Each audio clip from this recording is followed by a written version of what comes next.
यहां ओवैसी साहब नहीं है।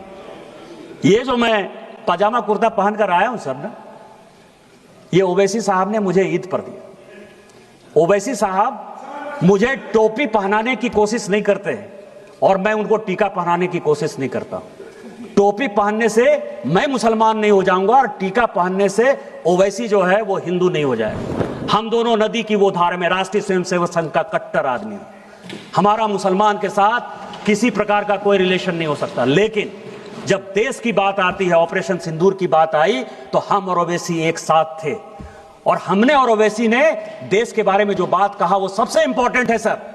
कि जब सऊदी अरब हम लोग पहुंचे और वहां का विदेश मंत्री जब हम लोगों को कहा कि आपको पाकिस्तान के साथ बात करनी चाहिए और ओवैसी जब उसको समझाने में नाकामयाब हो गए तो उन्होंने कहा कि निशिकांत जी आपको बोलना चाहिए। और मैंने कहा कि वो सरकार नहीं है, हम आपको सुनाने आए हैं, हम आपकी बात सुनने के लिए नहीं आए हैं। मनमोहन सिंह नहीं है हम कि 2008 में मुंबई बम ब्लास्ट हो गया और आपके कहने पर इसी सऊदी अरब के दबाव में, इसी अमेरिका के दबाव में, शर्म शेख में आपने जाकर समझौता कर लिया, एग्रीमेंट हो गया। पहली बार भारत सरकार ने कॉम्प्रोमाइज करते हुए यह बता दिया कि बलूचिस्तान में जो कुछ हो रहा है वो भारत सरकार का उसमें योगदान है।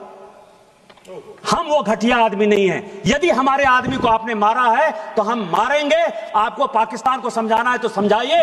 हम और ओवैसी ने कहा, क्योंकि जब ये नदी चलती है सर, हम नदी की दो धार हैं, लेकिन नदी गंगा सागर में जब मिलती है, समुद्र में मिलती है, तो वही भारत में अनेकता में एकता होती है। हम भारतीय हैं पहले, और यही बात कहने के लिए हम और ओवैसी साथ गए थे। तुम किस हिंदू मुसलमान की बात करते हो? ओवैसी के ऊपर अटैक हुआ, एक बार भी पूछने के लिए गए कि तुम पर गोली किसने चलाई?